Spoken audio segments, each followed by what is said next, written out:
It's Eli, our senior entertainment reporter from downtown Toronto. Don't get hit there. Be careful. It's busy.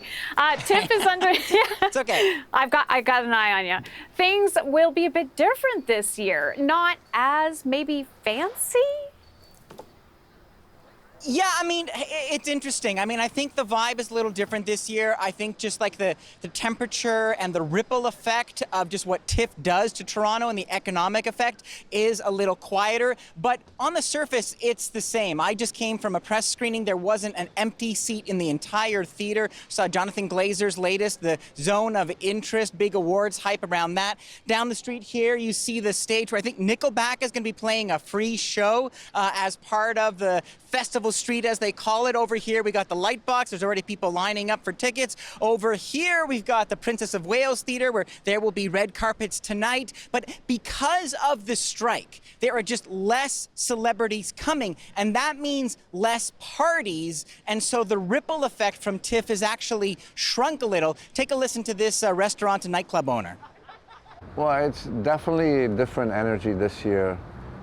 Usually at this time we're beyond busy setting up because of the amount of events. Last year I think we did north of 40 events in 10 days.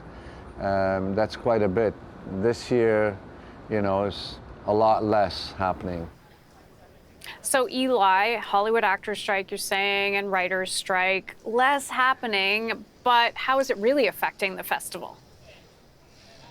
Well, it's putting serious limitations on which actors can actually attend TIFF and are allowed to promote these movies, to talk about them on the red carpet. So those guest lists for the red carpets will simply be shorter because of the ongoing actors strike. Anything that's considered struck work, any movies that have been filmed recently by studios that are involved in negotiations, well, they can't have actors attending, except there are some loopholes. Smaller Canadian films, independent films, films that signed waivers with the unions, or movies that were directed by actors. So Anna Kendrick, Michael Keaton, we are hopefully expecting them because they are starring in films, but they also directed their own movies. So there will be stars here, but certainly less stars than we've become accustomed to enjoying here in Toronto. Okay, let's get to the movies. Yeah, so I want to start off with this amazing Canadian documentary called Swan Song. This is a look at a very special production of The Black Swan, directed by Karen Kane, you know, premier ballerina of Canada, who went on to become artistic director and then decided to actually put her vision onto The Black Swan. This is an amazing documentary. I have never seen a look at ballet like this before, where you are in the trenches with the ballerinas as they're almost like running a marathon, just trying to make it to that finish line that is opening night. So highly recommend. That is called Swan Song.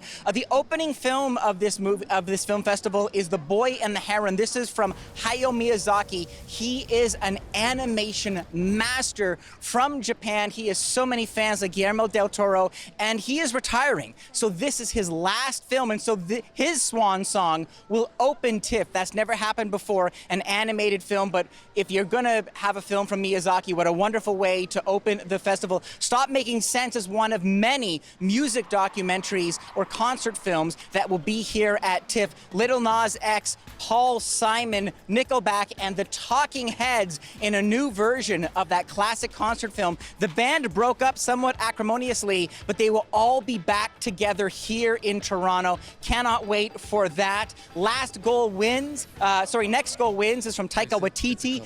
You could call him kind of a favorite son of TIFF. A lot of his movies like Jojo Rabbit have had a great launch here at the Toronto International Film Festival. Looking forward to his movie about a very unlikely soccer story. And then finally, Dumb Money. So this is one of the few real big Hollywood movies that will be premiering here at TIFF. It stars Paul Dano as this stock market retail trader who created that GameStop stock market craze, if you remember, a couple years ago. Now, we're looking forward to speaking to the director, Craig Gillespie. He had a great film a couple years ago called I, Tonya, but I don't think I'll be able to catch up with Paul Dano just yet because of that ongoing strike. And that is the kind of shape of things here at TIFF. It still looks and sounds exciting, so I'm looking forward to it, Eli, and everything you have to say. Thank you kindly. It'll be exciting, yeah. Yeah, it'll be good.